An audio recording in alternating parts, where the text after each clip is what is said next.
Olá, meus amigos da Verbo Jurídico, sejam todos muito bem-vindos a mais um episódio do Jurisprudência em Pauta, aqui no canal do YouTube da Verbo.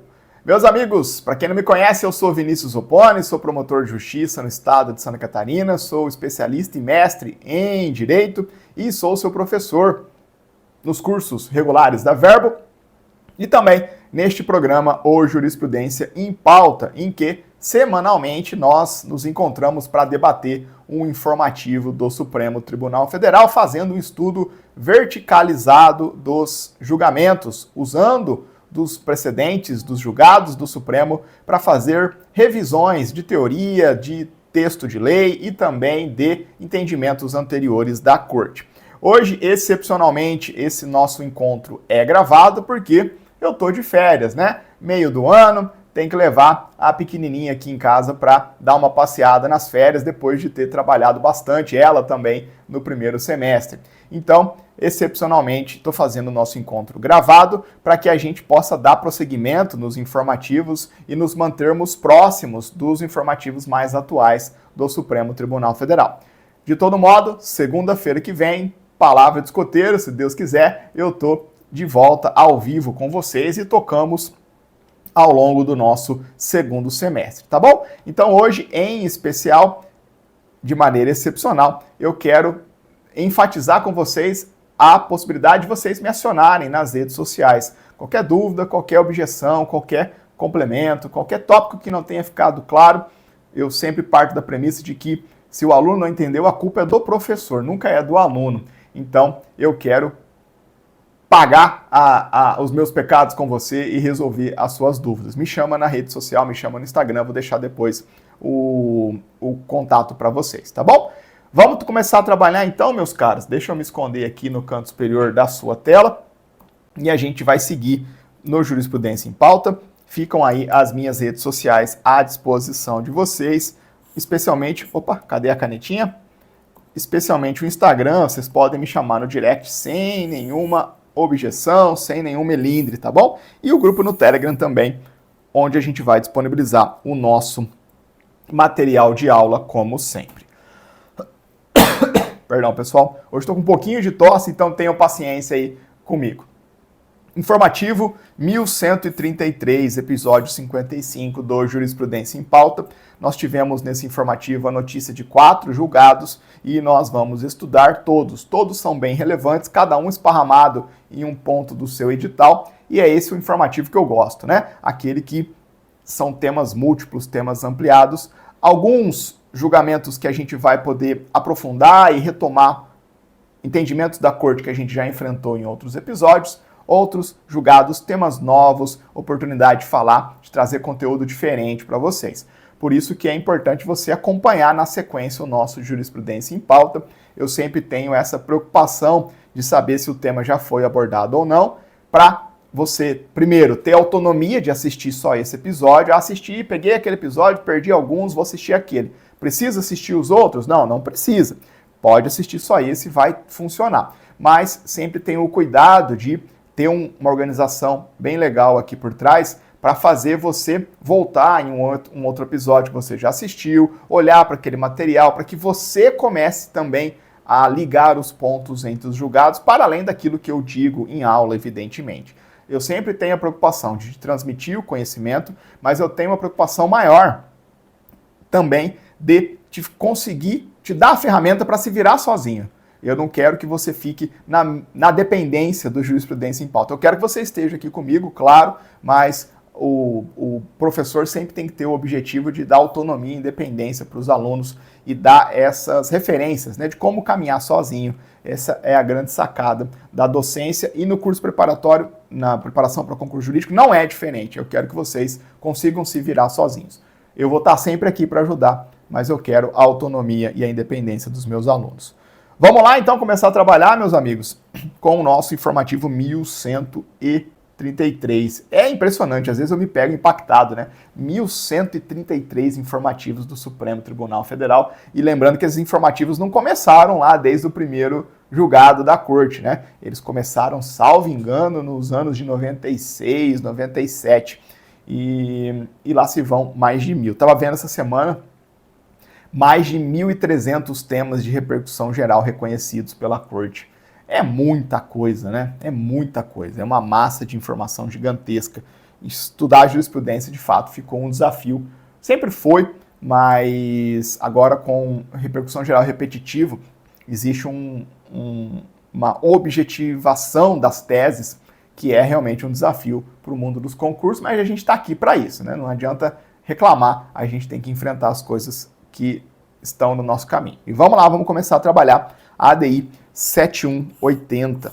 ADI 7180. Um julgado sobre Tribunal de Contas. Uma matéria que pode ser cobrada em constitucional e pode ser cobrado em administrativo também. E aí, em concursos de Ministério Público, cuidado que tem alguns MPs que têm dado autonomia para o tema defesa da moralidade administrativa, proteção ao patrimônio público. E aí, nesses editais, você pode encontrar questões de Tribunal de Contas também nesse terceiro ponto. Então, olha lá.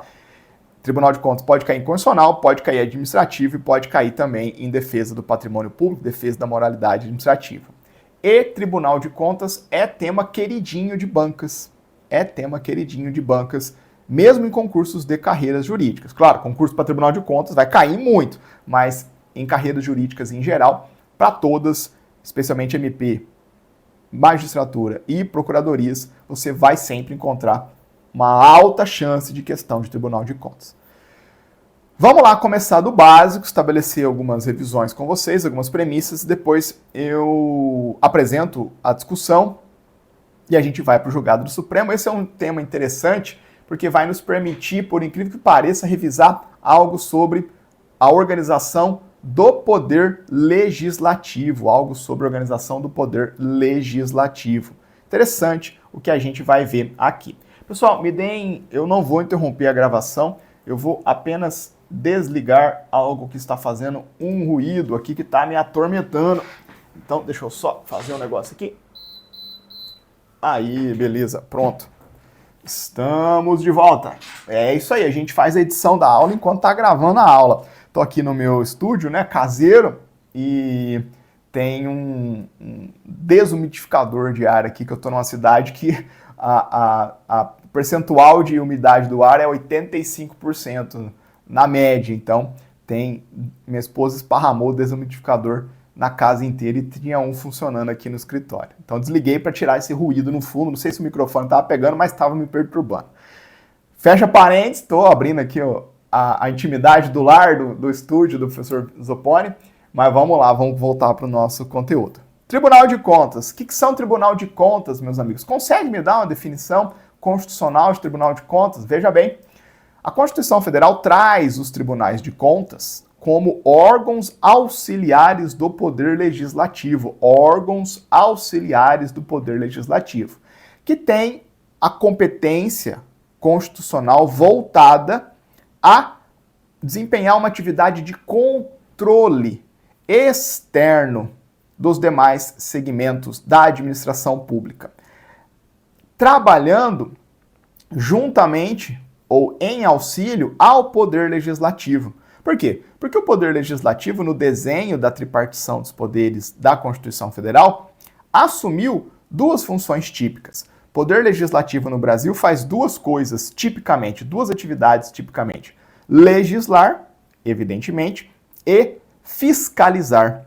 E para essa segunda função, a função de fiscalização do Legislativo, a Constituição colocou à disposição do órgão legislativo a estrutura do Tribunal de Contas, das Cortes de Contas, que são topograficamente, textualmente, apresentados pela Constituição como órgãos auxiliares do Poder Legislativo. Esse é o ponto de partida para a compreensão dos tribunais de contas. Porém, atentem-se que, muito embora tenha sido esta a redação, a literalidade da Constituição, doutrina e Supremo Tribunal Federal interpretam a Constituição para dizer o seguinte: Tribunal de Contas é um órgão constitucional autônomo. Tribunal de Contas é um órgão constitucional autônomo. Como assim, professor? O Tribunal de Contas acaba ocupando um espaço na Constituição ao lado de instituições como o Ministério Público, como Defensoria Pública, instituições que não se enquadram propriamente, friamente, na lógica da separação dos poderes. Por quê? Porque o Tribunal de Contas, sim, vai ter algumas competências voltadas ao auxílio do Poder Legislativo no exercício da função fiscalizatória. Porém, examinando-se as competências do Tribunal de Contas, nós identificamos uma série de outras competências, atribuições, funções que vão existir à margem do Poder Legislativo. O Tribunal de Contas faz coisas para além de auxiliar do Legislativo. E por isso, o Tribunal de Contas não vai ter uma função constitucional reduzida a um mero apêndice, a um mero órgão auxiliar do Legislativo. E essa ideia é bastante importante, porque essa visão do Tribunal de Contas vai lhe conferir um espaço de autonomia, mesmo em relação ao Legislativo. Então eu preciso que você pense Tribunal de Contas partindo do texto constitucional, órgão auxiliar do Poder Legislativo, para auxiliar o Legislativo no desempenho da função fiscalizatória, mas eu preciso que você dê um passo para dentro da doutrina, para dentro da jurisprudência do Supremo e relembre que o Tribunal de Contas é um órgão constitucional autônomo, faz mais do que apenas auxiliar o Legislativo. Ótimo. Vamos seguir. A Constituição Federal se ocupa de fixar regras para o Tribunal de Contas da União, a Corte de Contas da União. Você vai encontrar essas disposições centrais nos artigos 71 e 73, em específico, da Constituição Federal. Aí vem a pergunta, e os tribunais de contas dos estados? Bom, para eles a gente encontra a previsão do artigo 75 da Constituição Federal, que basicamente diz o seguinte: as normas da Constituição Federal existentes para o TCU aplicam-se no que couber, mutatis mutandis, aos tribunais de contas dos estados. Então, a gente tem aqui uma espécie de simetria entre TCU e TCE por expressa previsão do artigo 75 da Constituição Federal. Para ser bem preciso com vocês, é importante depois vocês fazerem a leitura do 75, se você olhar para o parágrafo único do artigo 75, você vai ver que a Constituição Federal acabou dando um dado específico para os tribunais de contas estaduais. No parágrafo único do artigo 75, a Constituição Federal prevê que os TCEs, os tribunais de contas estaduais, terão 7 conselheiros. Então, a composição do órgão Tribunal de Contas Estadual já foi especificada pela Constituição Federal e aí as constituições estaduais não vão poder mudar esse número. Fechado? Ótimo. Revisão rápida sobre Tribunal de Contas feita. Vamos agora para um aspecto mais objetivo, mais conectado com a ADI que a gente vai estudar na sequência.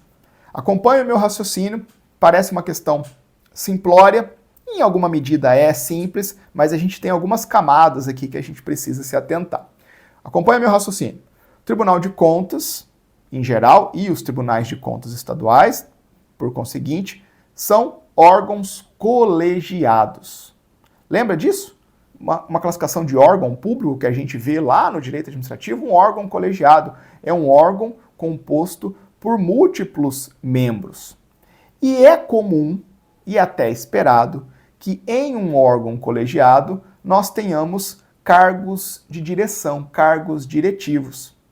Pega como exemplo o Tribunal de Justiça. O Tribunal de Justiça é um super órgão colegiado, né? Composto pelos membros da magistratura em segundo grau, ou os desembargadores, no âmbito do TJ, por exemplo, os desembargadores de justiça.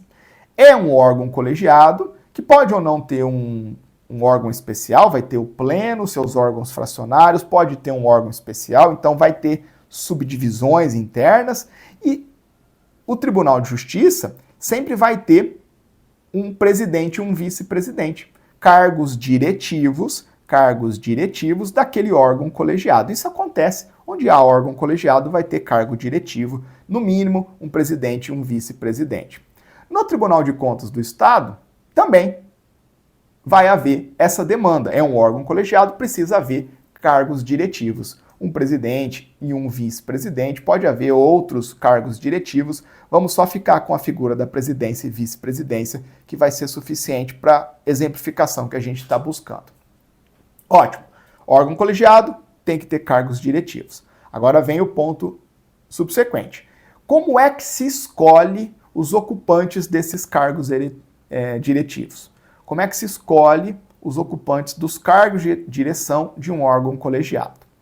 A escolha é feita mediante eleição. Então, os membros daquele órgão colegiado se candidatam, vai haver uma votação entre esses membros e vão escolher, lá no exemplo, o presidente e o vice-presidente. Isso acontece, o Tribunal de Justiça periodicamente realiza eleições para a escolha do seu presidente. Isso também vai ter dentro do Tribunal de Contas Estadual. Beleza? Eu vou pausar agora as premissas relativas a esse julgado e vou te dar o objeto dessa ADI para você entender o problema e depois a gente vai retomar algumas revisões.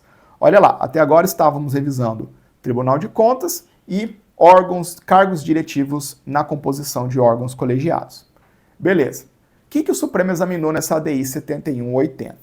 Nesta ADI, o Supremo examinou dispositivos de uma Constituição Estadual, de uma lei orgânica do Tribunal de Contas de um Estado e também do próprio regimento interno deste Tribunal de Contas.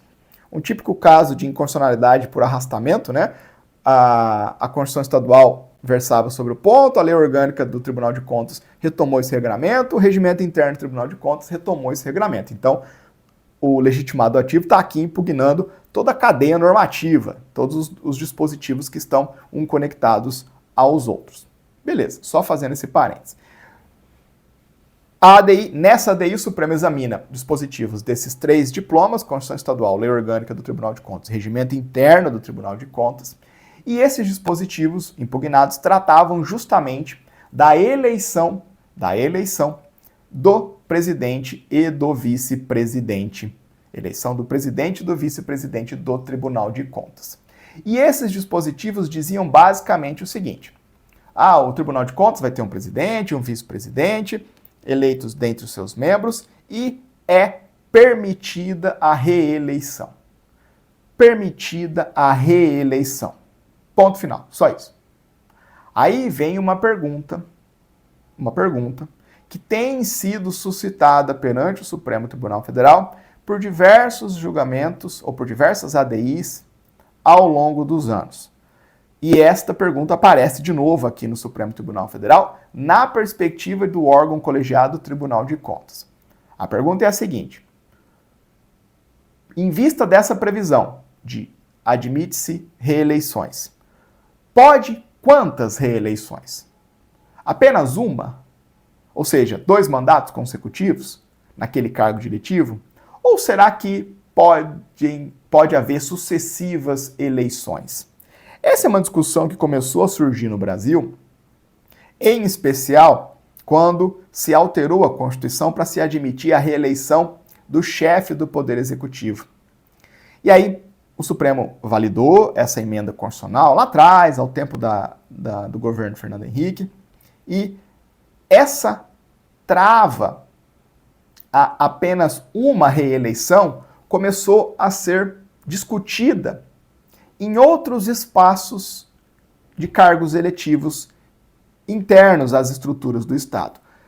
Só para deixar claro, vedação a mais de uma reeleição só existe na chefia do Executivo. Então, o chefe do Executivo pode fazer mandato 1, reeleição, mandato 2, não vai poder ter o mandato 3. Vedação a mais de uma reeleição, ou seja, permissão de apenas uma reeleição. Não vai haver essa regra para membro do Legislativo, deputado, senador, vereador, pode haver infinitas reeleições, sucessivas reeleições. Essa trava de proibição de 2 reeleições, ou essa permissão de apenas uma reeleição, começou a ser projetada para cargos diretivos de órgãos dentro do Estado.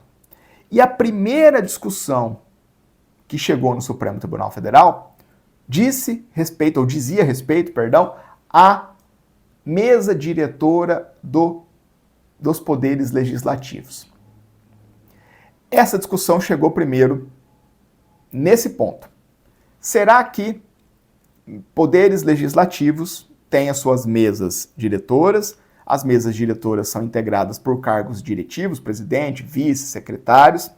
E aí, o Supremo primeiro nos deu um entendimento sobre as regras de reeleição referentes à composição das mesas diretoras das casas do Congresso Nacional, das casas legislativas do Congresso Nacional, Câmara e Senado, e depois, em paralelo, foi nos dando uma visão sobre a perspectiva de reeleição nas mesas diretoras de assembleias legislativas. E esse julgamento, esses entendimentos, são balizas para a questão que agora o Supremo vai enfrentar. E que bom que o Supremo está fazendo um julgado dialogar com o outro, porque o problema jurídico constitucional é basicamente o mesmo. Nós estamos falando da possibilidade ou não de reeleições sucessivas em cargos diretivos de órgãos colegiados, que é o perfil que a gente identifica lá no Tribunal de Contas, mas é o mesmo perfil que a gente identifica, por exemplo, em um poder legislativo. O poder legislativo é um órgão colegiado, ele é composto pelos congressistas, pelos parlamentares, e precisa haver um cargo de direção. A questão é que para a mesa diretora do Poder Legislativo, especialmente da União, o Congresso Nacional, a Constituição Federal trouxe um regramento. Há um regramento sobre mesa diretora, inclusive sobre possibilidade ou não de reeleição na mesa diretora das casas do Poder Legislativo da União. E aí a gente vai ver o entendimento do Supremo sobre as casas legislativas do Congresso Nacional. Vamos ver o entendimento do Supremo sobre as mesas diretoras da Assembleia Legislativa dos Estados, Poder Legislativo dos Estados, para título de revisão, e aí vamos engatar a resposta do Supremo para a mesa diretora, para os cargos diretivos no Tribunal de Contas, tá bom? Vamos usar esse julgado para revisar esses dois entendimentos que são sobre legislativo, poder legislativo, mas que tem uma racionalidade que dialoga com a ADI 7180. Sem preguiça, tá bom, pessoal? Sem preguiça. Esse é um julgado que eu poderia explicar para vocês em 10 ou em 25 minutos. Eu vou explicar em 25 minutos, porque é o que vocês precisam usar a oportunidade para revisar. Vamos lá, vamos começar então a pensar esses dois entendimentos do Supremo Tribunal Federal. Primeiro entendimento, mesas diretoras do Congresso Nacional e a possibilidade ou não de reeleição.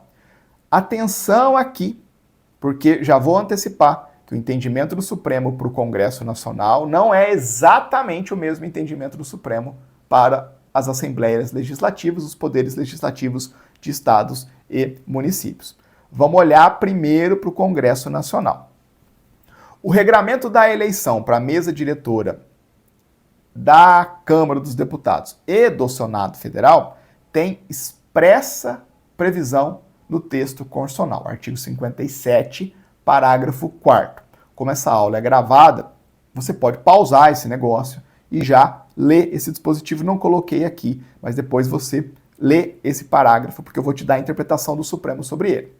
Esse dispositivo, de modo expresso, prevê o seguinte: é vedada a recondução para o mesmo cargo na eleição imediatamente subsequente. É vedada a reeleição para o mesmo cargo, é vedada a recondução para o mesmo cargo na eleição imediatamente subsequente. É vedada a recondução para o mesmo cargo na eleição imediatamente subsequente. Então, o artigo 57, parágrafo 4º, aparentemente veda a reeleição, veda a recondução. Aí vem a interpretação do Supremo Tribunal Federal para esse dispositivo. O Supremo interpretou esse dispositivo no sentido de que esta vedação à reeleição somente incide dentro de uma mesma legislatura. Legislatura é aquele período de 4 anos dentro do qual se exerce um mandato parlamentar. O deputado é eleito para uma legislatura, o senador é eleito para 2 legislaturas. 4 anos deputado federal, 8 anos senador. Legislatura é aquele período de 4 anos de funcionamento. Depois troca, faz nova eleição e troca. O Supremo interpretou esse dispositivo no sentido de que essa vedação, a reeleição, a recondução, somente incide dentro da mesma legislatura. Por quê? Porque o Supremo entendeu assim: com uma nova eleição, tem um novo Congresso Nacional. uma nova composição de forças. E aí, portanto, não vai poder haver uma vedação à reeleição se trocou a legislatura. Então, veja, a eleição para as mesas diretoras é para mandato de 2 anos. Então, lá na mesma legislatura, num período de 4 anos, vamos pegar aqui, a gente teve eleição em 22, né?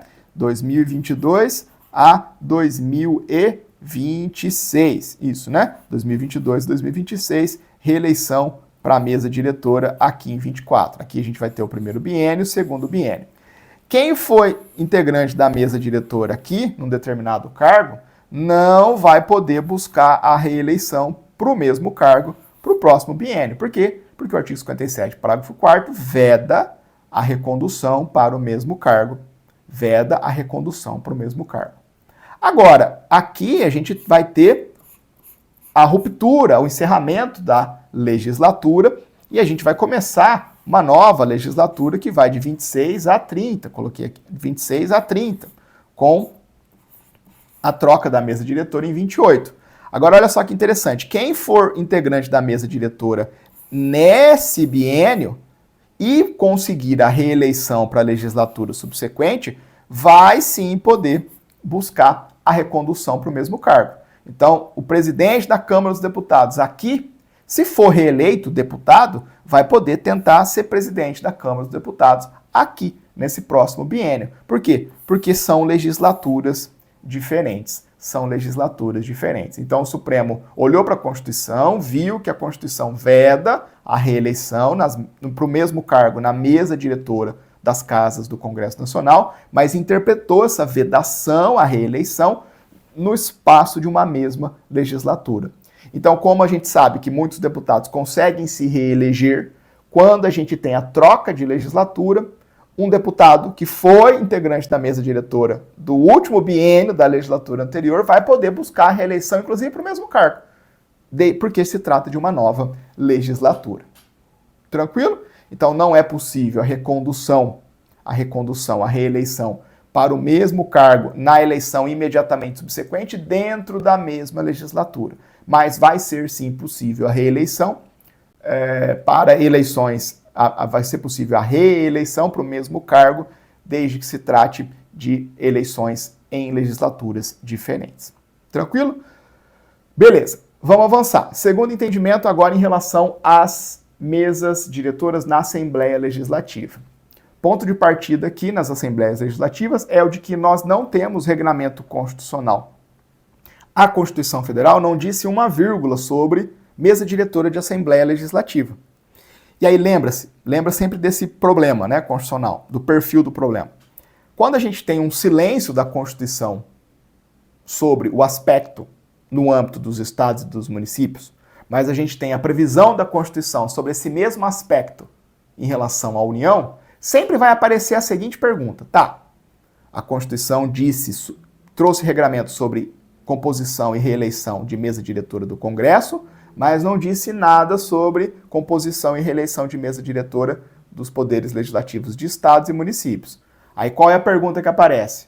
Será que esse é um ponto em que vale a autonomia do estado-membro e do município, ou seja, ele vai poder, na sua Constituição estadual, nos estados-membros, definir como vai se dar a composição dessa mesa diretora e se vai ter ou não reeleição, primeira opção, ou segunda opção, será que aquele regramento que a Constituição Federal trouxe para o Legislativo da União vai valer por simetria para os Estados-membros e municípios? É norma de observância obrigatória para os Estados-membros e municípios? Essa é sempre uma pergunta legítima que se coloca quando a gente cai nesse tipo de problema constitucional. E isso tem sido resolvido casuisticamente pelo Supremo. Tranquilo? A gente não consegue saber a prioristicamente se esse problema vai ser resolvido como norma de observância obrigatória, como autonomia ou simetria. É um problema do casuísmo da jurisprudência do Supremo. Ótimo. Ótimo. Qual foi a resposta do Supremo aqui?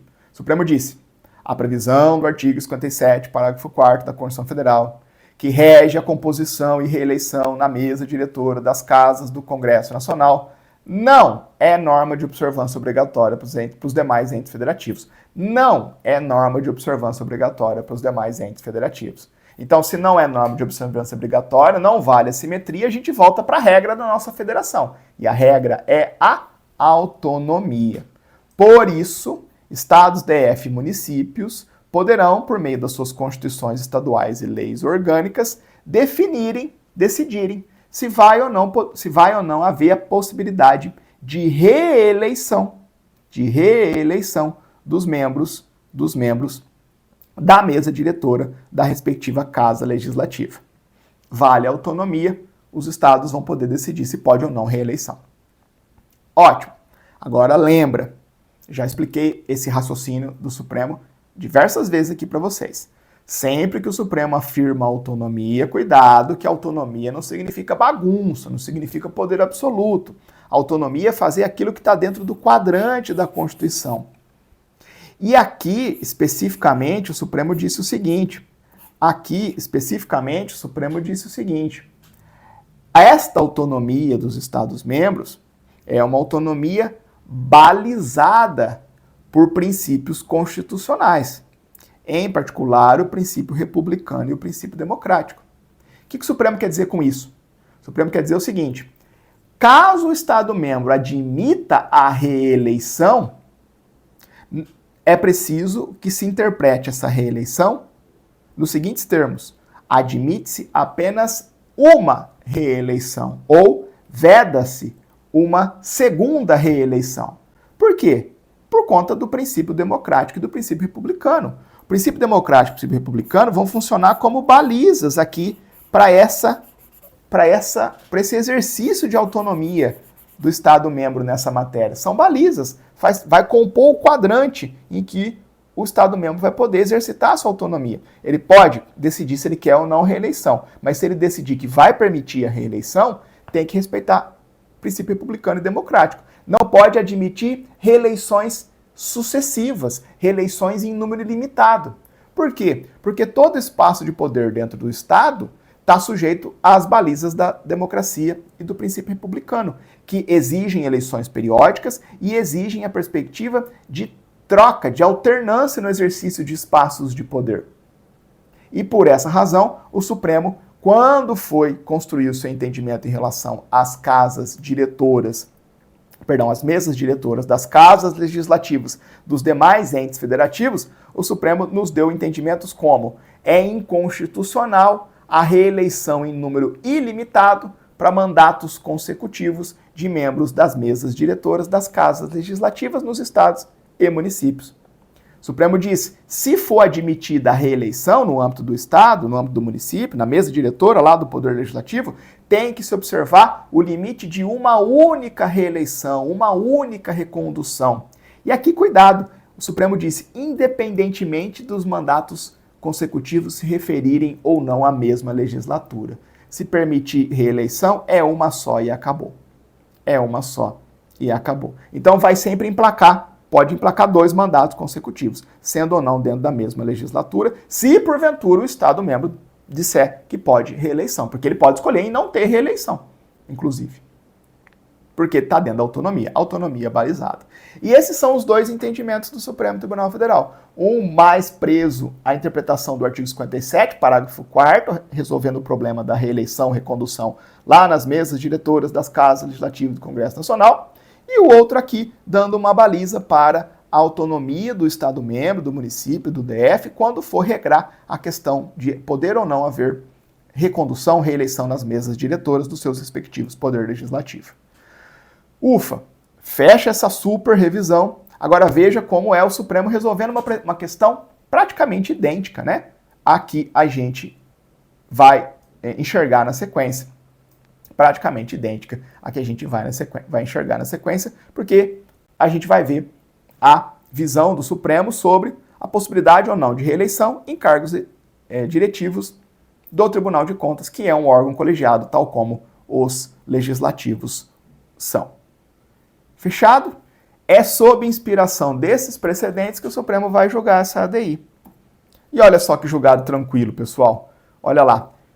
Embora seja permitida, vamos lá para a decisão do Supremo. Embora seja permitida a reeleição de conselheiro para o mesmo cargo diretivo do Tribunal de Contas Estadual, ó, o Supremo aqui, ó, caminhando na mesma linha. Possibilitar que uma pessoa ou grupo se eternize no exercício de postos de comando em especial de natureza executiva, como é o presidente do Tribunal de Contas, por exemplo, representa um grave risco ao dever de impessoalidade que norteia toda a administração pública, em cada uma de suas esferas, pois oportuniza a captura da máquina administrativa e abre espaço para a instalação do despotismo. O Supremo está apenas expandindo os valores que a gente extrai do princípio democrático e do princípio republicano, em especial o princípio republicano. Está dizendo isso para amparar, legitimar a restrição à reeleição que ele vai fazer na sequência. A atividade dos órgãos estatais, ainda que de caráter interno, como é a auto-organização, está vinculada à observância dos preceitos constitucionais. É autonomia, mas autonomia balizada. Nesse contexto, ao regularem o tema, ou seja, ao exercitarem a sua autonomia, os estados devem estabelecer, no máximo, a permissão para uma única reeleição ou recondução sucessiva.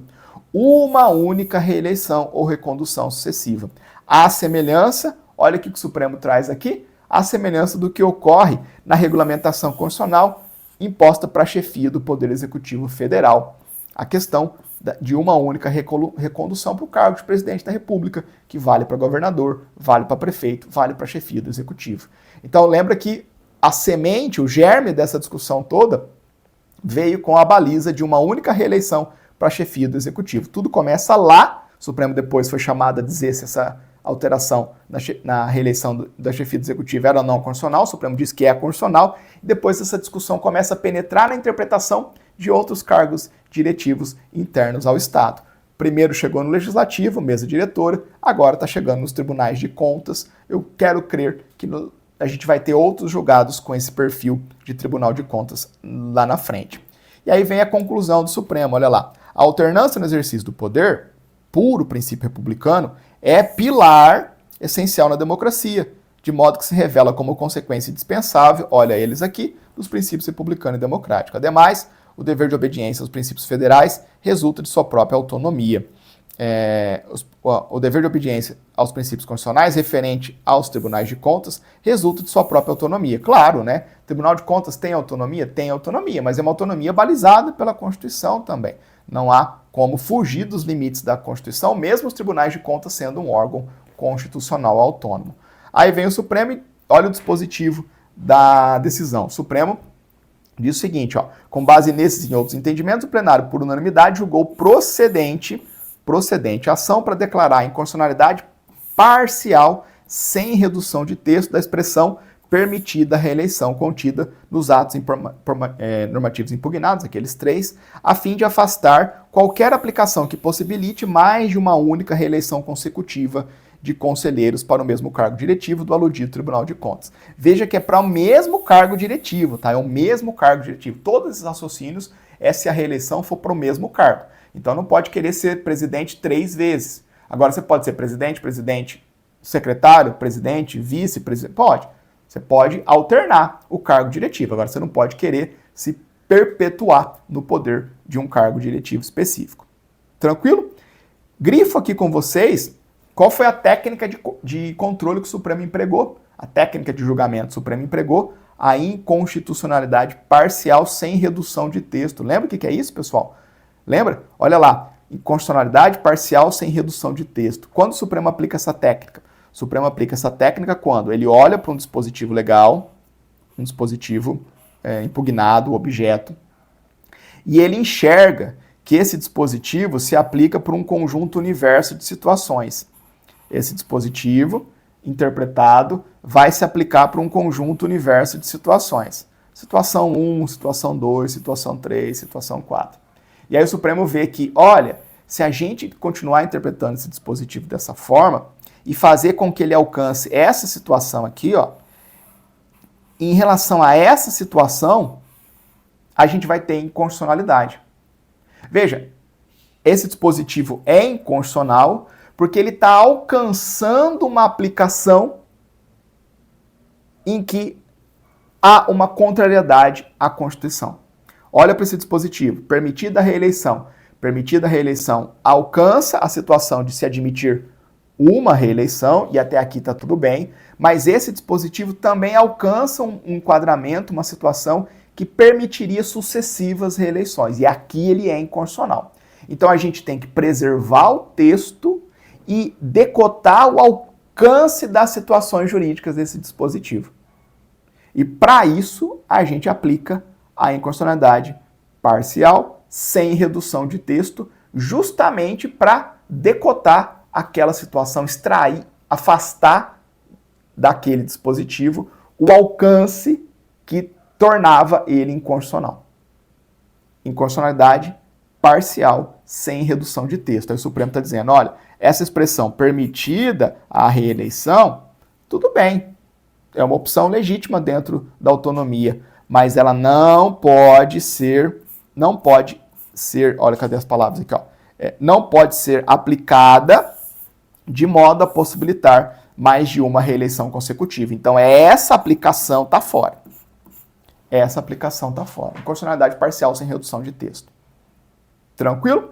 Importante entender também técnicas de julgamento. É um tema um pouquinho mais avançado lá em controle, mas fica a referência para vocês. Dispositivo está aí, resumo está aí, revisão feita. Bora seguir para o próximo julgamento. Vamos lá? Bora lá. Vamos avançar agora para um julgamento interessante aqui, pessoal. Um julgamento, meus amigos, importante para um julgamento importante para direito constitucional e direito processual penal. Vamos estudar direitos fundamentais na sua relação com a persecução penal, especialmente direito fundamental à privacidade. Cuidado que esse julgado é central para a MP Defensoria, mas pode cair em magistratura também e pontualmente pode cair até para a Procuradoria, e para Delta com certeza. Então, Delta e MP, altíssima relevância, Defensoria, altíssima relevância, magistratura, alta relevância, porque é aquele embate entre direitos fundamentais e persecução penal. Temos vários julgados debaixo desse guarda-chuva, a gente tem um julgado aqui interessante e que vai examinar a constitucionalidade do dispositivo do CPP, tá bom? Eu já vou declinar para vocês o objeto dessa ADI, a ADI 5642. A gente vai ter aqui o Supremo examinando a constitucionalidade e inconstitucionalidade dos artigos 13A e 13B do CPP, que foram nele introduzidos por uma lei lá de 2016, que eu não me recordo o número agora. Artigo 13A e 13B do CPP. Beleza?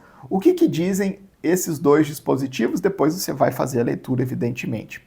O artigo 13A diz basicamente o seguinte: para determinados crimes previstos lá no Código Penal e no ECA, que o artigo nomina, então lá você vai ter sequestro, tráfico de pessoas, extorsão, enfim, os crimes que estão previstos lá no caput do artigo 13A.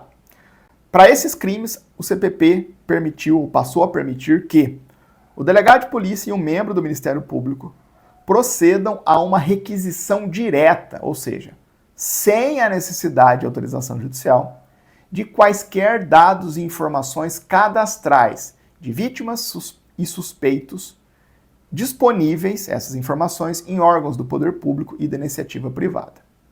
Então depois você vai ler o 13A para ver o regramento legal. E o artigo 13B? O artigo 13B é bem peculiar e importante. Ele diz basicamente o seguinte: especificamente para o crime lá de tráfico de pessoas, o membro do Ministério Público e o delegado podem, agora, mediante prévia autorização judicial, requisitar a empresas de telefonia que disponibilizem os meios técnicos adequados que permitam localizar a vítima ou suspeitos de um crime em curso. Meios técnicos adequados. Como assim meios técnicos adequados? Basicamente, sinais e informações que são obtidas de um celular, de um aparelho celular. A parte interessante desse artigo 13B é o parágrafo 4º, que é bem peculiar e é uma técnica legislativa nova aqui no direito brasileiro. Nova nem tanto porque é de 2016, mas esse dispositivo, parágrafo 4º, diz o seguinte: se houver um requerimento judicial pelo MP ou autoridade policial para o juiz e o juiz não decidir em 12 horas, a lei já autoriza que o membro do MP e o delegado requisitem esses dados diretamente. Então, pôs o pedido na mesa do juiz. O juiz comeu bronha em 12 horas, desvia do juiz e pede direto os dados. A lei dá esse poder para o membro do MP e para o delegado de polícia.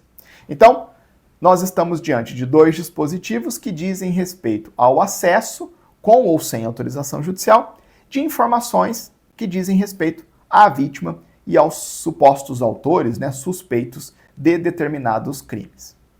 São, ora, informações de dados cadastrais, ora, informações da posição geográfica de uma vítima ou de um suspeito decorrente daqueles sinais de telefonia celular. Independentemente do perfil do dado, cadastral ou de sinal de posição geográfica, esses dados dizem respeito a direitos fundamentais protegidos, dizem respeito a aspectos da vida pessoal que são objeto de proteção por direito fundamental, albergado pela Constituição Federal. Que direito fundamental? Basicamente, o direito fundamental à privacidade. Direito fundamental à privacidade, meus caros, é o nosso primeiro ponto aqui de revisão, está previsto no artigo 5º, inciso 10 da Constituição Federal. Então, são invioláveis a intimidade, vida privada, a honra e imagem das pessoas.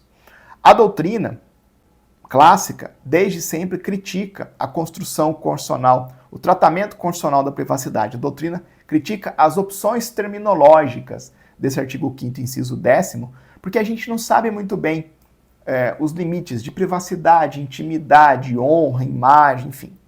De todo modo, a Constituição e a doutrina reconhecem que esse direito à privacidade tem que ser interpretado de maneira ampla, para dentro dele se encontrar a privacidade em sentido estrito, a intimidade, a honra e a imagem. E aí a doutrina vai lá discutir, né, o que significa privacidade, o que significa intimidade, o que significa honra, o que significa imagem.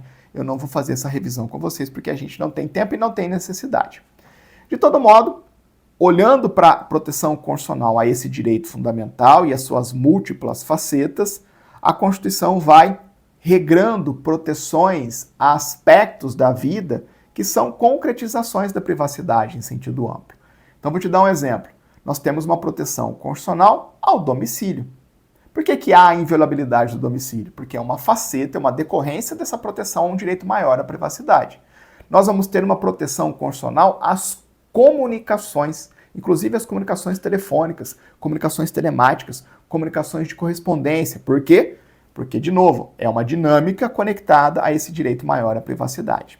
E a gente vai ter, aqui é o ponto importante, uma proteção aos dados referentes a uma pessoa, há uma proteção ao sigilo desses dados. E aí pronto, a gente chegou aqui naquele aspecto que, no meu modo de ver, é o mais difícil, é a discussão mais difícil em matéria de privacidade, a proteção ao sigilo de dados de uma pessoa. Por que esse ponto é difícil? E esse julgado é importante porque ajuda a aclarar um pouquinho essa conversa. Porque, meus caros, a Constituição não foi muito clara, não foi literal na proteção aos dados de uma pessoa. Se você procurar, você não vai encontrar, por exemplo, nenhuma disposição expressa sobre proteção a dados bancários, dados financeiros, dados fiscais e essa outra pancada de dados, né, que estão presentes em diversos cadastros, registros, nas interações que a gente mantém em sociedade. E essa ausência de um tratamento constitucional específico sobre essa matéria, torna esse estudo bastante casuístico, porque a gente vai ter todo um estudo sobre a previsão constitucional, a previsão legal e a visão do Supremo sobre dados bancários, a previsão legal e a posição do Supremo sobre dados fiscais. E para cada dado a gente vai ter uma construção um pouco casuística, um tratamento legislativo infraconstitucional um pouco casuístico e uma posição do Supremo Tribunal Federal.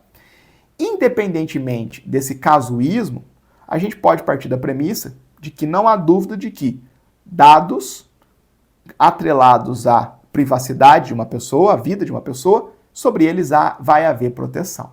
Então, dados pessoais são objeto de proteção constitucional.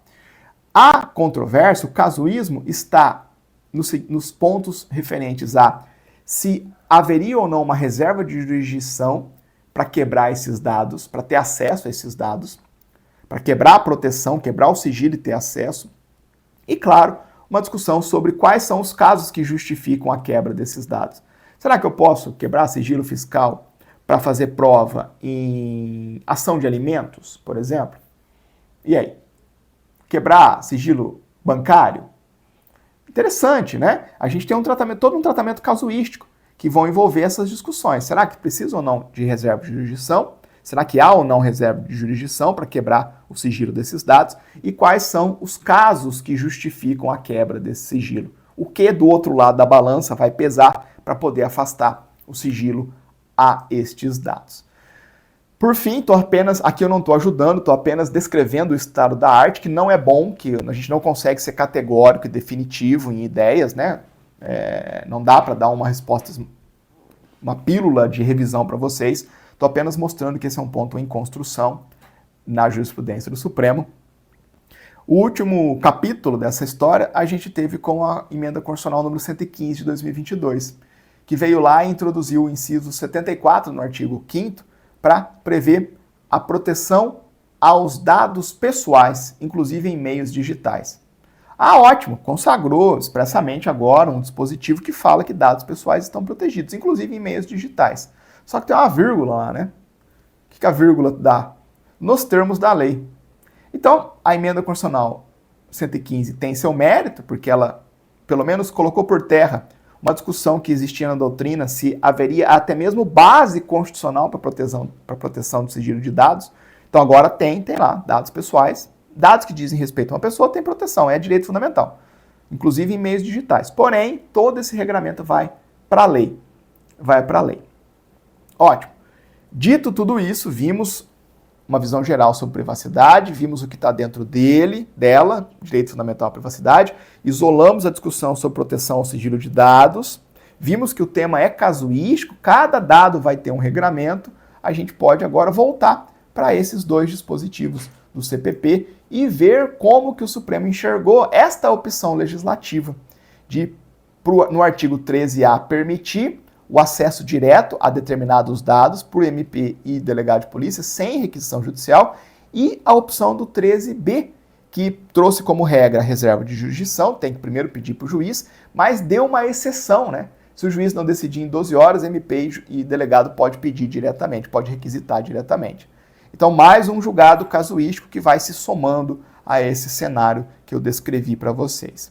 Vamos primeiro ver a visão do Supremo em relação ao artigo 13A. Ao artigo 13A que eu já descrevi primeiro para vocês. Olha lá o que o Supremo disse, ó. O Supremo disse: o direito à proteção à privacidade não é absoluto, mas qualificado. Então, o direito não é absoluto, ele comporta relativização. Mas essa relativização vai se dar de maneira qualificada, por meio de lei que vai especificar se e quando a privacidade vai poder ceder, vai poder ser relativizada. Assim, ó, a lei é um direito é uma relativização qualificada, é uma reserva de lei qualificada. A lei pode restringi-lo ao prever em que hipótese o Poder Judiciário poderá afastá-lo. Na espécie, a restrição é admitida, pois a finalidade é a de investigar infrações à lei, na medida em que suas provas raramente ficam disponíveis publicamente. Conforme a jurisprudência dessa Corte, tal como as informações de registros públicos, os dados cadastrais de posse das empresas de telefonia também podem ser requisitados, sem que a medida configure violação do direito à privacidade.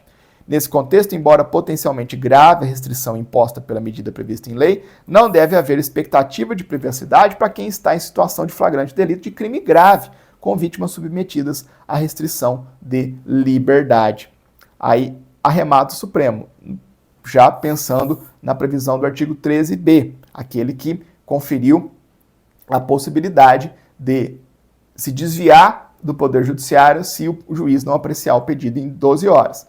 Dada a urgência da medida e gravidade dos crimes, também é válida a disposição legal que prevê, caso o magistrado não decida em 12 horas, a autoridade competente, MP ou delegado de polícia, poderá exigir a entrega do respectivo material de modo direto, comunicando-se imediatamente ao juízo competente. De qualquer sorte, toda medida está sujeita ao controle judicial posterior. Desse modo, deve-se relativizar, olha lá, de novo, a proteção constitucional à intimidade e vida privada em favor do interesse coletivo em solucionar crimes, visto que demandam agilidade na investigação especial para o resgate das vítimas. Ademais, as normas impugnadas não conferem amplo poder de requisição, mas apenas aquele que é instrumento necessário para reprimir violações de crimes graves que atentem contra a liberdade pessoal e que se destinam a permitir o resgate das vítimas enquanto ainda estejam em curso. Olha só que interessante, o Supremo está validando o juízo de proporcionalidade que o legislador fez. O legislador colocou na balança privacidade, vida privada do suspeito, mas colocou do outro lado o interesse público coletivo de viabilizar a investigação de crimes que são graves e que envolvem, muitas vezes, a restrição à liberdade pessoal da vítima. E o legislador fez esse juízo de proporcionalidade e deu um peso maior aos direitos fundamentais da vítima e ao interesse público na persecução penal, para relativizar o direito fundamental à privacidade, tanto de maneira direta, sem intervenção judicial no artigo 13A, quanto de maneira direta no artigo 13B, com o atalho, o desvio ao Poder Judiciário se o magistrado não julgar o pedido, não examinar o pedido em 12 horas. E com base nessas construções, olha lá, o Supremo validou os dispositivos. Olha lá, é constitucional, norma que permite, mesmo sem autorização judicial, que delegados de polícia e membros do MP requisitem de quaisquer órgãos do poder público ou de empresas de iniciativa privada o repasse de dados e informações cadastrais de vítimas ou dos suspeitos em investigação sobre crimes, cárcere privado, redução à condição análoga de escravo, tráfico de pessoas, sequestro relâmpago, extorsão mediante sequestro e envio legal de criança para o exterior. Validou a previsão do artigo 13A, o Supremo está só listando os crimes que já foram previstos ali no caput do 13A. E do mesmo modo, o Supremo reconheceu que é constitucional 13B, a norma que possibilita, mediante autorização judicial, a requisição às empresas prestadoras de serviços de telecomunicações e ou telemáticas da disponibilização imediata de sinais, informações e outros dados que viabilizem a localização da vítima ou dos suspeitos daqueles mesmos delitos. E o Supremo também admitiu aqui, também aquele parágrafo 13B, parágrafo 4º do artigo 13B, que permite o desvio do Poder Judiciário, né? Se pôs o pedido na mesa do juiz, não decidiu em 12 horas, pode requisitar diretamente, comunica o juiz e vai ter o controle judicial posterior. Julgado importante, pessoal, vale a pena depois vocês lerem, inclusive a ementa do julgamento. Se você for concurseiro de MP e delegado e Delta, tem que ler o informativo e tem que ler a ementa do julgado também, para vocês ficarem familiarizados com a racionalidade do Supremo. Isso aqui vai cair em prova com certeza absoluta. Vai cair em prova, para dizer que na primeira prova de MP, depois desse julgamento aqui, MP de São Paulo, MP de Minas, vai sair esse MP do Mato Grosso do Sul, né, que são os que estão mais avançados hoje, enquanto eu gravo essa aula. A gente vai ter essa questão sendo cobrada em constitucional ou em processo penal. Tranquilo? Vamos caminhar? Mais um julgamento interessante agora. Informativo bom esse aqui. Muito legal. Vamos caminhar. Vamos agora para o julgamento do tema de repercussão geral. Tema de repercussão geral 953. Tema de repercussão geral 953. Já vou descrever para vocês o objeto da questão constitucional enfrentada pelo Supremo aqui. É bem simples, é bem objetiva.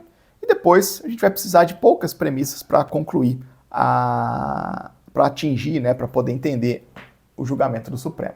Olha que julgado interessante que vai ser cobrado em direito constitucional na temática dos direitos fundamentais. Uma freira foi tirar foto para renovar a sua carteira nacional de habilitação. E ela quis tirar a foto usando, né, na verdade, o hábito religioso. A roupa, né, tradicional ali das freiras, que envolve inclusive um manto, né, uma cobertura numa parte da cabeça, cobrindo um pedaço do cabelo.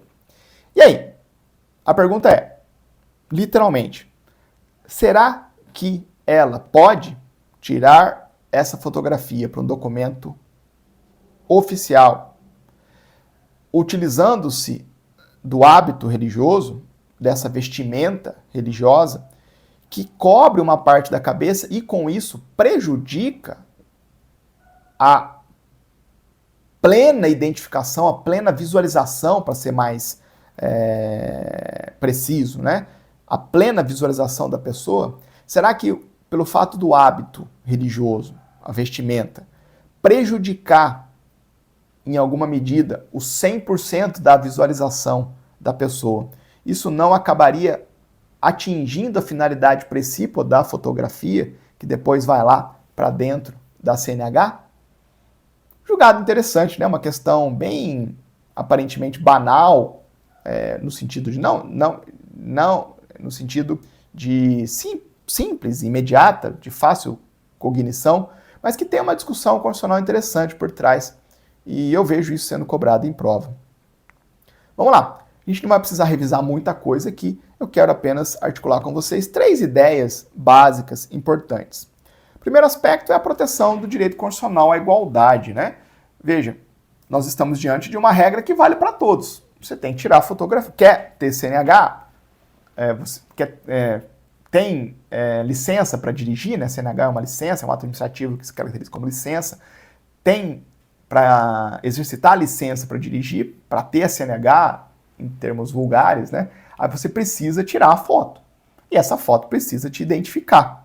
Essa regra vale para todos.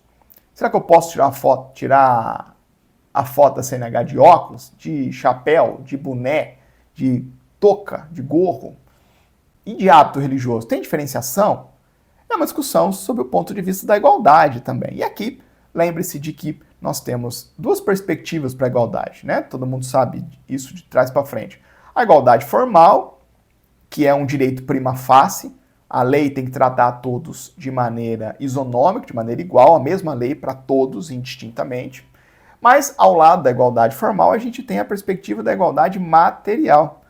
Em casos determinados, uma vez identificadas desigualdades no plano dos fatos, é possível que a lei crie regramentos diferenciados para grupos específicos.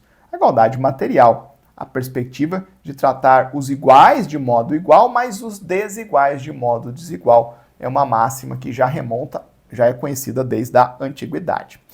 Agora, olha só que interessante. Uma outra faceta da igualdade também, que até deriva da igualdade material, é a proteção constitucional da diferença. Existe hoje um tratamento jurídico de base constitucional da diferença entre as pessoas. As pessoas são diferentes. Ponto.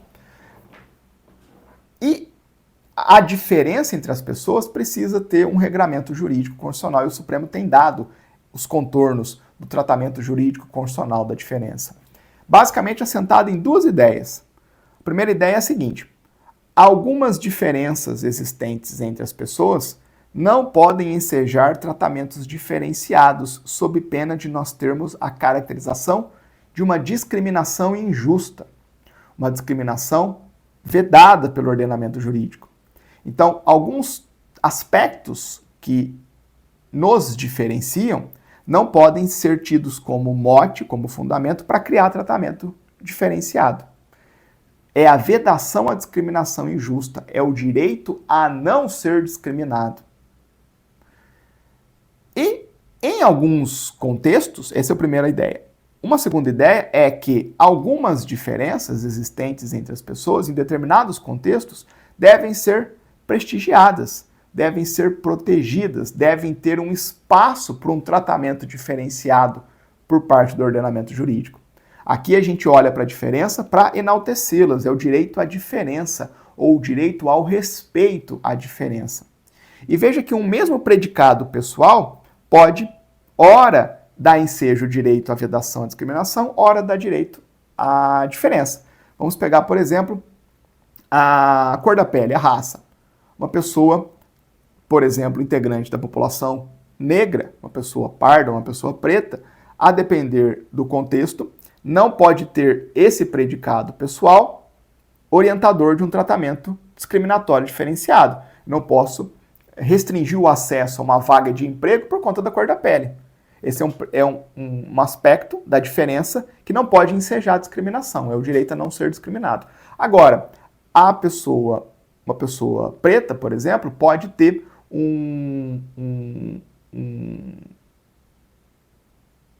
uma pretensão de identidade vinculada, por exemplo, à sua origem a sua ascendência conectada à África. E disso ter valores que precisam ser respeitados. E, portanto, você vai ter um direito à diferença, um direito ao respeito à diferença. Estou apenas pegando um exemplo, mas a gente pode pensar múltiplas perspectivas, tanto na vedação à discriminação, o direito à não discriminação, quanto no direito à diferença ou respeito à diferença. Isso é o tratamento jurídico da diferença, objeto de um ramo do direito que alguns concursos até têm cobrado, o direito antidiscriminatório. Salvo engano, está até na resolução do CNJ lá, que versa sobre concursos para a magistratura, e alguns MPs e defensorias trazem esse conteúdo também. Direito antidiscriminatório, tratamento jurídico da diferença. E esse ponto, sempre que eu dou essa aula, eu me lembro da frase do Boaventura de Souza Santos, um sociólogo português, que tem uma frase que resume tudo isso que eu estou falando há alguns minutos em um excerto muito preciso e muito eloquente, que é basicamente o seguinte, estou falando de cabeça aqui, né? O Boaventura de Souza Santos fala o seguinte: nós temos o direito de sermos iguais quando a nossa diferença nos inferioriza. Mas nós temos o direito de sermos diferentes quando a pretensão de igualdade nos descaracteriza. E é por conta disso que a gente tem a necessidade de uma igualdade que reconheça as diferenças e de uma diferença que não produza desigualdades. Muito legal essa frase dele. Eu fiz um esforço para decorar, não decorei literalmente, mas estou parafraseando o Boaventura de Souza Santos nessa sua visão sobre igualdade e diferença, que é a síntese de tudo que nós estávamos conversando até agora. Beleza, fizemos uma boa revisão, é um tema mais abrangente, né? E aqui o professor de constitucional acaba ocupando o espaço e querendo falar mais do que o professor de jurisprudência, mas vamos lá. Vamos caminhar para a terceira revisão, a proteção constitucional da liberdade religiosa, ou liberdade de crença religiosa. Terceira premissa que eu quero revisar com vocês, claro, porque lá na origem, né, no caso, no leading case, na ponta, nós tínhamos a freira tentando tirar a foto com o hábito religioso. E aí a gente tem previsão constitucional expressa que protege a liberdade de crença religiosa. Então, nós temos um direito fundamental que garante que o Estado não deve interferir no sentimento religioso de cada pessoa. É preciso preservar esse espaço da individualidade, da crença religiosa. E esse direito começa a ser preservado, respeitado, pela própria característica da laicidade do Estado. O Estado brasileiro não tem uma religião oficial e, por conta disso, não pode prestigiar uma determinada religião em detrimento das demais, nem prejudicar uma determinada religião, especificamente a laicidade do Estado brasileiro. A proteção da liberdade religiosa abrange diversos aspectos. Então, vai abranger, por exemplo, a proteção ao culto religioso. Mas um aspecto, uma dimensão da liberdade religiosa, da crença religiosa, ou da proteção à liberdade religiosa, está nos símbolos de uma religião e, consequentemente, no uso desses símbolos, desses objetos que materializam a fé, tanto de maneira simbólica, como um crucifixo, como nas próprias vestimentas. A gente tem isso em diversas religiões. E é nesse contexto, dessa dimensão da proteção à liberdade religiosa, que a gente vai ter a discussão sobre se a freira pode ou não tirar a fotografia para CNH com um hábito religioso. Então, estou enxugando aqui muito. Discussão de direito fundamental sempre é muito ampla, né? Tanto pela teoria geral dos direitos fundamentais, tem muita coisa, quanto para cada direito fundamental em espécie também tem outro tanto de coisa. A gente está sintetizando para poder caminhar com um pouquinho mais de substância para a resposta que o Supremo Tribunal Federal deu aqui. E aí, pessoal, pode ou não pode? Claro que pode, né? O Supremo faz aqui um típico juízo de proporcionalidade. O Supremo diz o seguinte: o hábito religioso da freira não impede propriamente a identificação da pessoa. Vai haver sim um prejuízo à visualização da compleição da pessoa, porque o hábito tampa alguns pedaços ali da cabeça da freira. Mas não vai haver um prejuízo propriamente à identificação da pessoa. Então, nós temos que interpretar essa exigência do Estado, que é legítima, uma fotografia num documento oficial, na CNH, mas interpretá-la de maneira a comportar o exercício legítimo desse aspecto da liberdade religiosa. Então é possível criar uma interpretação que concilie o direito fundamental e a obrigação a todos imposta de tirar a fotografia para a CNH. Portanto, é sim possível que a freira utilize-se do hábito religioso para tirar a fotografia na CNH.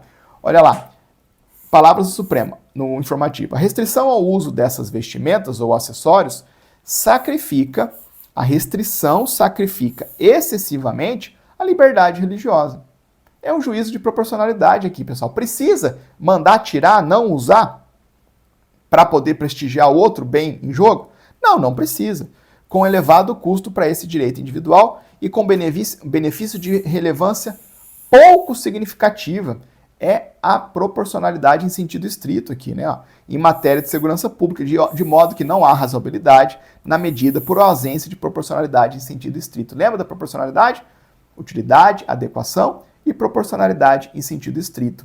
Eu preciso entender que a restrição a um direito fundamental crie um benefício para o outro interesse em jogo justificável, que eu consiga explicar, olha, eu estou restringindo esse direito para amplificar a proteção de outro, numa relação de custo-benefício muito evidente. E aqui, essa exigência por se tirar o hábito religioso não passou no teste da proporcionalidade em sentido estrito. É isso que o Supremo está fazendo aqui, proporcionalidade.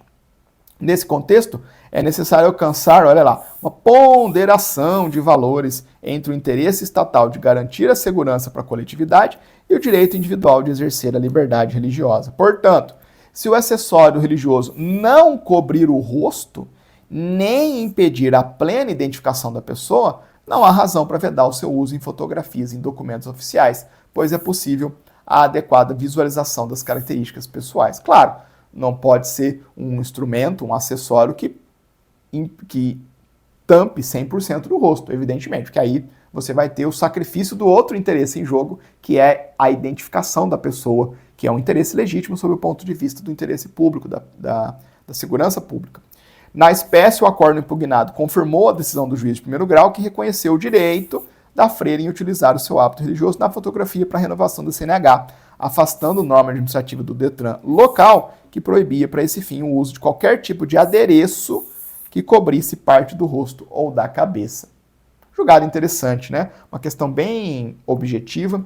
E aí, olha a tese fixada pelo Supremo na repercussão geral. É constitucional a utilização de vestimentas ou acessórios relacionados à crença ou religião nas fotos de documentos oficiais. Cuidado para não generalizar esse julgamento. Então pode usar boné, pode usar chapéu, pode usar touca. Não, não pode, salvo se for algo conectado à crença ou uma religião. Então é constitucional a utilização de vestimentas ou acessórios relacionados à crença ou religião nas fotos de documentos oficiais, desde que não impeça a adequada identificação individual com o rosto visível. Tranquilo? Fica aí o resumo para vocês também. Julgado interessante, né?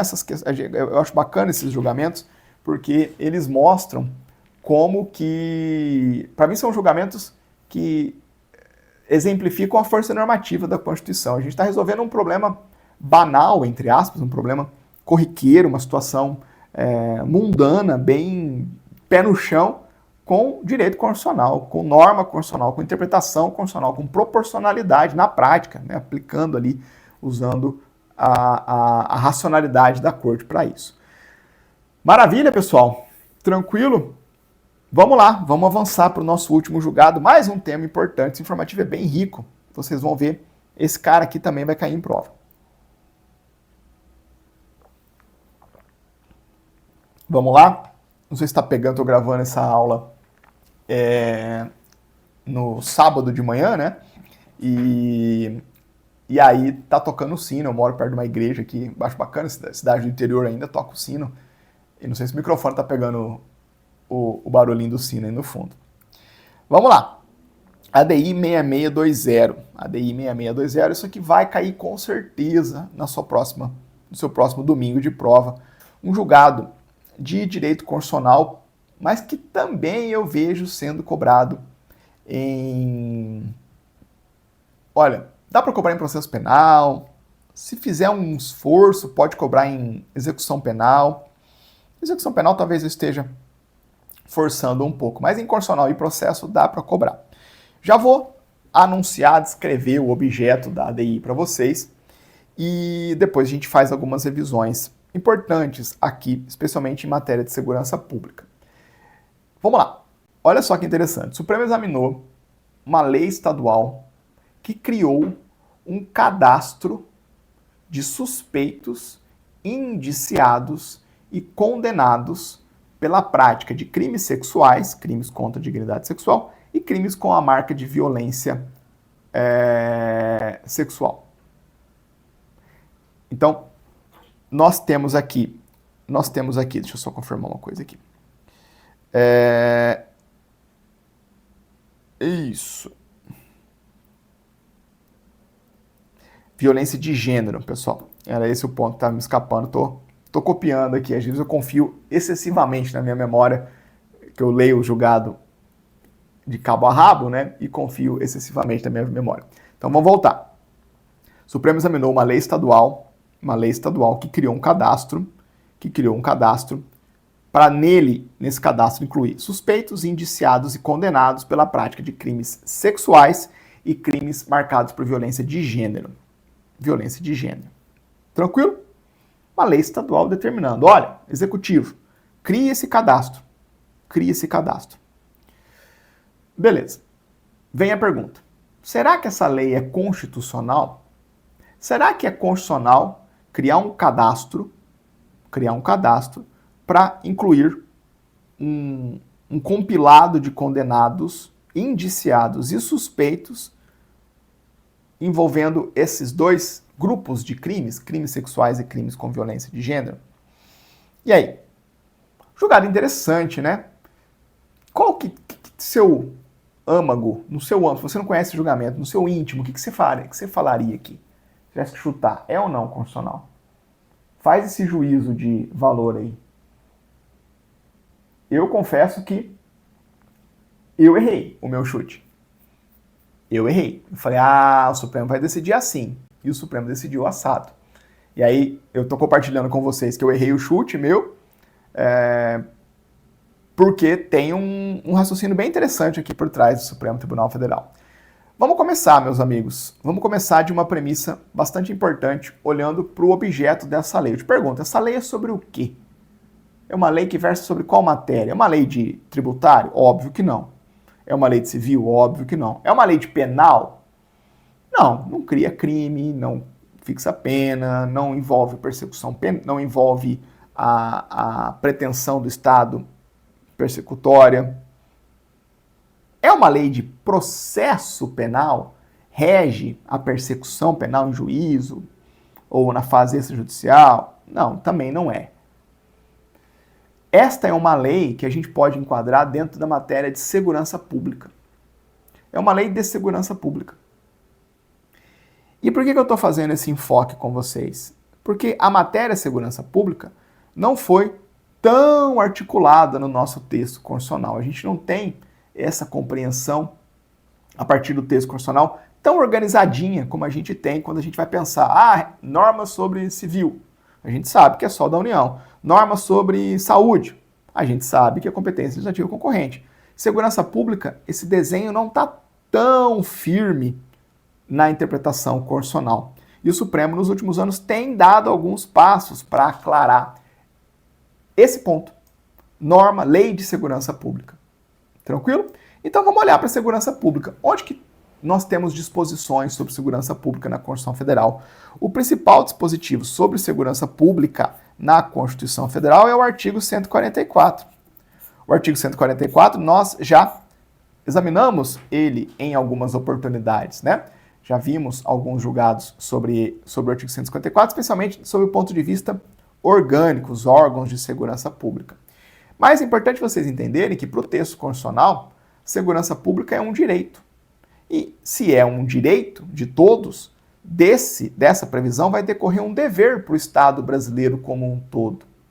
E por essa razão, o Supremo olha para a segurança pública e enxerga a segurança pública como um serviço público a ser prestado pelo Estado brasileiro.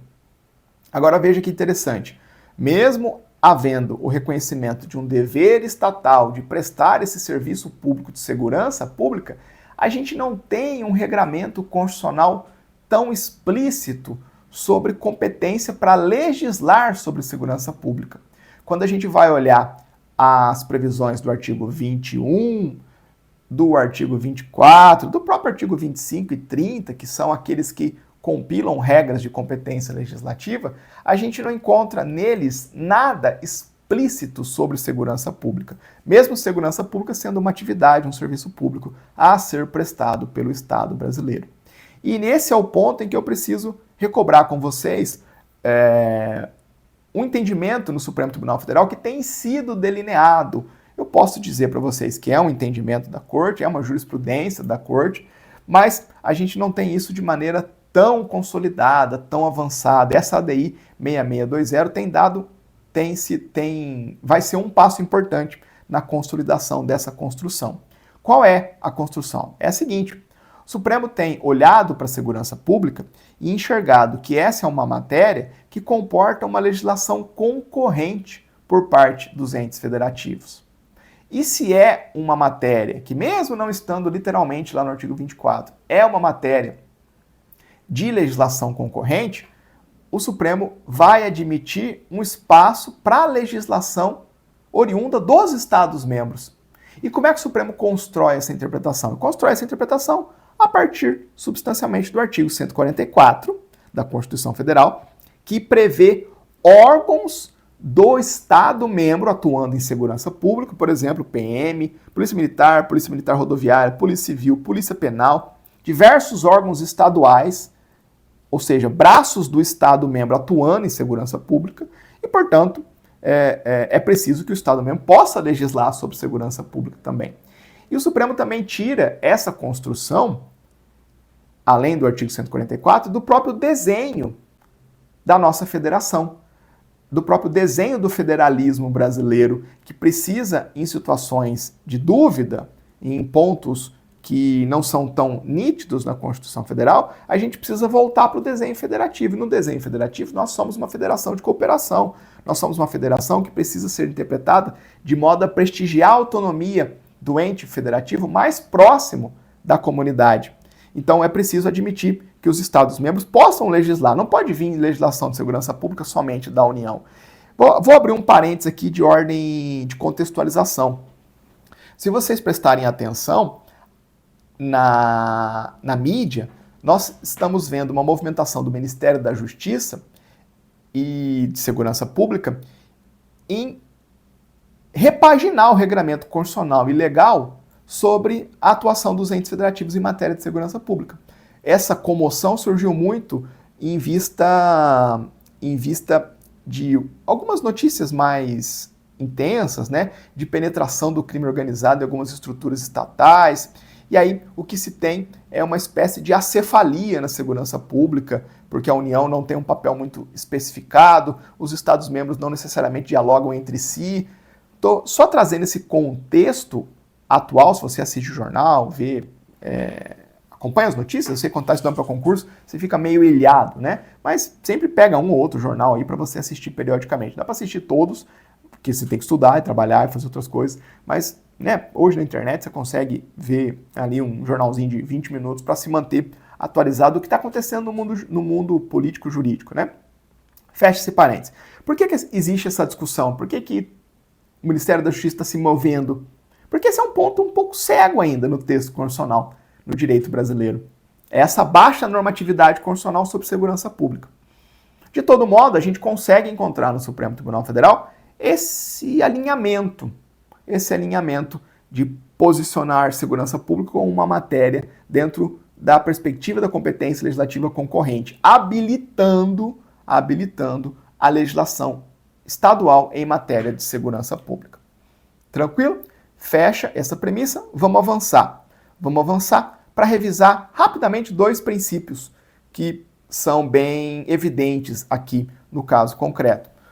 na lei estadual. Primeiro princípio, presunção de inocência. Nós sabemos que a Constituição consagra como direito fundamental a dicção de que ninguém será considerado culpado antes do trânsito em julgado de sentença penal condenatória. Existe toda uma discussão sobre a interpretação constitucional desse dispositivo. E o Supremo Tribunal Federal tem oscilado um pouquinho nessa matéria. O melhor exemplo dessa oscilação é aquela discussão sobre prisão depois da condenação em segunda instância. Naquele julgamento, o Supremo foi, voltou e acabou parando numa interpretação que leve esse dispositivo às últimas consequências. O Supremo exige trânsito em julgado para poder romper a presunção de inocência e admitir a prisão decorrente da condenação. Prisão cautelar é outra construção. Agora, veja que nem sempre o Supremo interpreta a presunção de inocência exigindo trânsito em julgado. Por exemplo, o Supremo já validou a lei das inelegibilidades, inclusive a hipótese que gera inelegibilidade decorrente de uma condenação em segunda instância. Se você lê lá a Lei Complementar 64 de 90, isso aqui é direito eleitoral, tá? Estou fazendo pontos em tudo quanto é lugar. Você vai ver que tem algumas hipóteses de inelegibilidade que surgem em decorrência de uma condenação em segundo grau. E aí bateram no Supremo e falaram, peraí, Supremo, tá tendo repercussão aqui por uma sentença que não transitou em julgado. E o Supremo disse, não, isso aqui tudo bem, aqui pode. Aqui, essa condenação, mesmo sem trânsito em julgado, é suficiente para gerar essa repercussão, pelo menos a título de inelegibilidade. Então a gente está acostumado a pensar esse tema apenas olhando para a perspectiva da prisão decorrente da condenação criminal, e aqui o Supremo paginou a ideia de que só pode depois do trânsito em julgado, pelo menos a prisão definitiva, a prisão decorrente de condenação, mas presunção de inocência está esparramado em outros pontos, aí, em outras discussões jurídicas, e vai estar esparramada aqui também. Por quê? Porque a lei estadual previu a inclusão no cadastro do suspeito e do indiciado na prática daqueles dois grupos de delitos. Última premissa que eu trago para vocês diz respeito à publicidade. E aqui é chovendo molhado, né? A gente sabe que a regra é a publicidade na administração pública, incluindo-se na atuação do Poder Judiciário. Claro que crimes contra a dignidade sexual e crimes que envolvem violência doméstica estão acobertados pelo sigilo judicial. Mas as condenações decorrentes, especialmente a repercussão sobre o condenado, não está acobertada sob o sigilo. Então, é legítimo que se tenha no histórico de condenação do condenado o crime pelo qual ele foi condenado, o crime sexual, o crime de violência sexual, violência de gênero, em face do qual ele foi condenado. E é importante que esse princípio aqui, o princípio da publicidade, a gente vai ver, foi utilizado pelo Supremo como um grande mecanismo para que a sociedade possa controlar a atuação do Estado e um mecanismo pelo qual a sociedade possa ter ciência de fatos que importam para interesses que são da coletividade, para se posicionar diante de problemas sociais. E aí, em vista desses múltiplos valores em jogo, a gente caminha para ver a resposta do Supremo. E aqui, pessoal, bem interessante, já vou dar o desfecho, né? O Supremo validou essa lei estadual. E eu tinha pensado, minha primeira impressão quando eu comecei a ler ali o julgamento e vi o objeto, eu falei, não sei não se o Supremo não vai impedir esse cadastro estadual. E o Supremo permitiu esse cadastro. E foi uma construção bem interessante. O Supremo primeiro validou, trouxe o argumento da utilidade desses cadastros.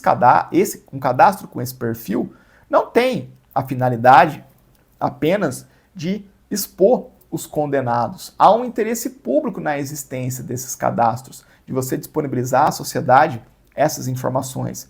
E essas informações também são úteis até para se fazer política pública em face desses condenados e do entorno desses condenados. Isso é importante. Há interesse público legítimo na compilação e reunião desses dados. Além disso, a Corte validou a possibilidade dos estados atuarem e criarem leis de segurança pública. Aqui o Supremo dá um passo naquele caminho que eu antecipei para vocês, naquela jurisprudência de reconhecer que segurança pública é um serviço público, é um dever que precisa ser pensado pelo Estado como um todo, de maneira colaborativa, e é preciso reconhecer um espaço de legislação concorrente nessa matéria, com a perspectiva do Estado legislar sim em matéria de segurança pública, como fez nessa hipótese. Vamos fazer a leitura, olha lá. Esses cadastros subsidiam a atuação dos órgãos públicos no controle de dados e informações relevantes para a persecução penal e outras políticas públicas. Olha o outro lado da balança, né? Além disso, possibilitam à sociedade o monitoramento desses dados e contribuem para a prevenção de novos delitos de violência de gênero e infantil. É a publicidade. Eu gostei muito dessa ideia. Foi ela que, para mim, destravou a compreensão desse julgado. É a publicidade como instrumento de defesa da própria sociedade, pessoal. Publicidade para saber o que o Estado está fazendo, mas para saber também o que o Estado já fez. O Estado já entregou persecução penal condenatória para esse grupo de pessoas. É uma publicidade para contribuir para a prevenção de novos delitos de violência de gênero infantil. Tem utilidade para a coletividade isso daqui. Assim, as leis estaduais impugnadas, ao criarem cadastros dessa natureza, disciplinam matéria relativa à segurança pública, cuja competência legislativa é concorrente. Pronto, está aqui mais um julgado do Supremo aclarando esse espaço legislativo em matéria de segurança pública. Vamos seguir. Por outro lado, agora vamos ver os aspectos problemáticos dessa lei. Por outro lado, a previsão de que o cadastro seja constituído por agentes que sequer foram condenados, aí não dá, né?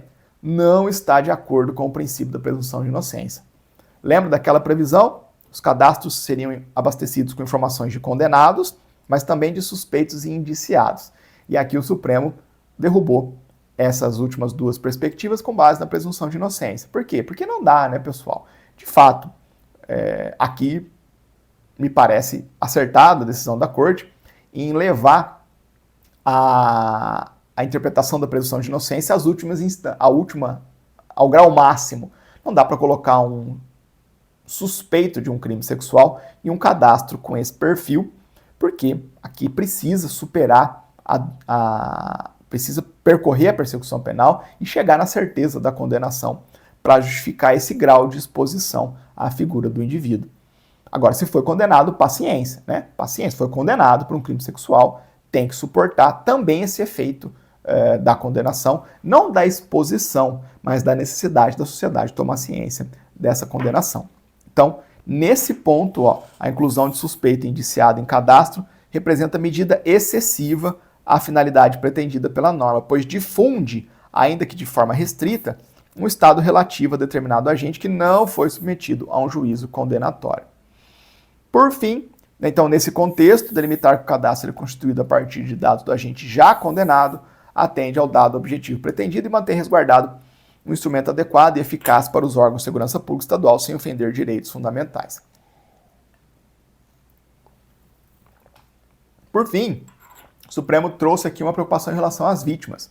O Supremo disse, pode fazer esses cadastros, mas cuidado, que esses cadastros não podem revelar informações sobre a vítima. A vítima não tem o porquê ser exposta aqui, nem mesmo em cadastros cujo acesso vai ficar restrito a órgãos de segurança pública. Não dá para saber quem é a vítima. Então, dados capazes de identificar a vítima podem ser coletados para auxiliar na formulação de políticas públicas. No entanto, para evitar uma exposição desnecessária, esses dados não devem ser disponibilizados para o público em geral, pois a este apenas serão acessíveis os nomes e fotos dos condenados até o cumprimento da pena. Pessoal, eu não estou detalhando a estrutura desses cadastros, porque a gente não está estudando a lei propriamente, né? Então, depois passem os olhos aí no seu estado, veja se no seu estado esse cadastro existe, se cai no seu concurso, se não cair, se você quer conhecer, né, o regramento, aí depois você vai ter que ler a legislação estadual se for do seu interesse. Eu não vou entrar para a normatividade da lei estadual, estou refletindo com vocês apenas sobre o problema constitucional. E aí fica o resumo para vocês desse julgado. Para a gente encerrar, meu tempo já está estourado, olha lá, vou revisar com vocês, vou deixar para vocês aqui o julgamento do Supremo na DI 6561, que é um julgado também sobre cadastros e também oriundo de uma lei estadual.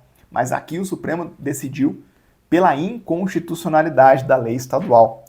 E o que justifica essa distinção de julgamento? Essa distinção? Basicamente, o tipo de dado, o tipo de objeto no cadastro. Nessa ADI 6561, o cadastro era de usuários e dependentes de drogas.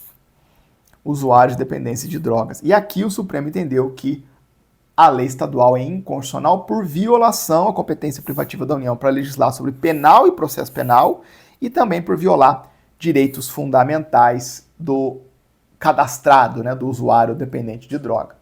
Então, cuidado que esses dois julgados com certeza vão ser explorados possivelmente na mesma questão e para fazer confusão na sua cabeça. Então, cadastro para condenados por crimes sexuais de violência de gênero, lei estadual, pode. Lei formal e materialmente constitucional. Agora, cadastro de lei estadual para usuários dependentes de drogas não pode. Inconstitucionalidade formal, competência privativa da União sobre penal e processo penal, e material também por exposição aos direitos fundamentais, por violação aos direitos fundamentais dessas pessoas. Ufa, terminamos. Beleza, pessoal? Encerramos aí mais um informativo com vocês. 4 julgados, todos importantes, todos explicados de maneira aprofundada para vocês, fazendo as revisões necessárias. E com isso, a gente passa a régua em mais um episódio do Jurisprudência em Pauta, episódio número 55. Foi um prazer estar com vocês nesse episódio excepcionalmente gravado. A gente se vê semana que vem, se Deus quiser, ao vivo, retomando os nossos trabalhos. Tá bom? Pessoal, qualquer dúvida, reclamação, me chama no Instagram. A gente bate um papo por lá. Bons estudos, fiquem com Deus e até a próxima.